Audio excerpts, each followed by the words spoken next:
Y'all send me the craziest shit. I'm gonna tell y'all about the only town I ever heard of where the mayor almost lost an election because of a damn casserole. Seriously. When somebody first told me about this story, I thought, y'all have finally lost your damn minds. Now, before I keep going, have you ever lived somewhere so small that everybody knows exactly who made what dish at the church potluck? That's the kind of town we're talking about, because if you have, you're already gonna understand this shit. Anyway, the only reason anybody ever noticed something was wrong was because Miss Betty, I can't call her Betty, I promise I'd change the names, let's call her Linda.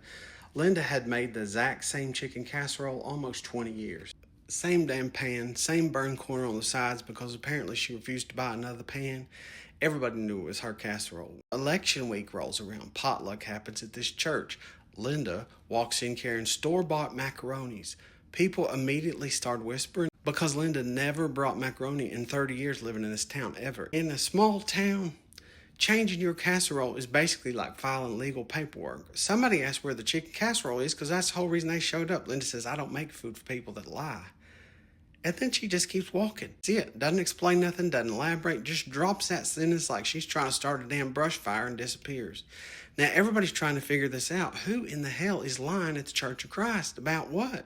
By Tuesday afternoon, people had decided she was talking about the mayor. By Wednesday, somebody else swore they knew it was about the school superintendent, which I don't know. By Thursday, somebody claimed it involved the entire volunteer fire department. Nobody had any evidence, just vibes and uncontrolled imagination. You know those kind of towns. Here's where it gets stupid crazy, though. One of those women helped clean up the fellowship hall. Noticed Linda had accidentally left behind one of those little recipe cards. Handwritten jobs, folded in half. Everybody assumes she's written some dramatic note.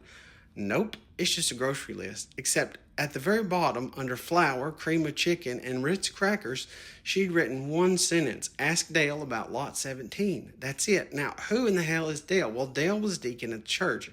What the hell is lot 17? Nobody knows. Within 24 hours, half the town had convinced themselves somebody had stolen land. Then somebody else said it must have been cemetery plots, because Dale's wife was doling out cemetery plots at the city hall. Somebody says, no, it's campaign money. Then somebody else swears it's an affair, which, it might track. I don't know. Rumors got so damn ridiculous that poor Dale had people stopping him in the feed store asking him if he was under investigation. The man didn't even know what lot 17 was. He kept saying, I sell insurance. Turns out, after almost 2 weeks, lot 17 wasn't city property. It wasn't nothing having to do with the cemetery. It was Linda's damn storage unit down there at Randolette in Maine. She'd written herself a reminder to ask Dale why the rent had gone up an entire $12. She was pissed about it, that's all. But remember, when she said she didn't cook for liars, that part was true. This had absolutely nothing to do with the recipe card.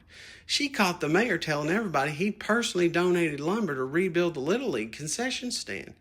He hadn't. A local contractor who happened to be her brother-in-law donated every bit of it. Finally got tired of listening to him take credit for it. Linda knew because she'd been keeping the donation records for her brother-in-law. Now, she never told anybody directly all this, but she did send it to me in a message. She just quit bringing the casserole. By election day, people had invented so many different versions of this story that nobody could remember which part was actually true anymore.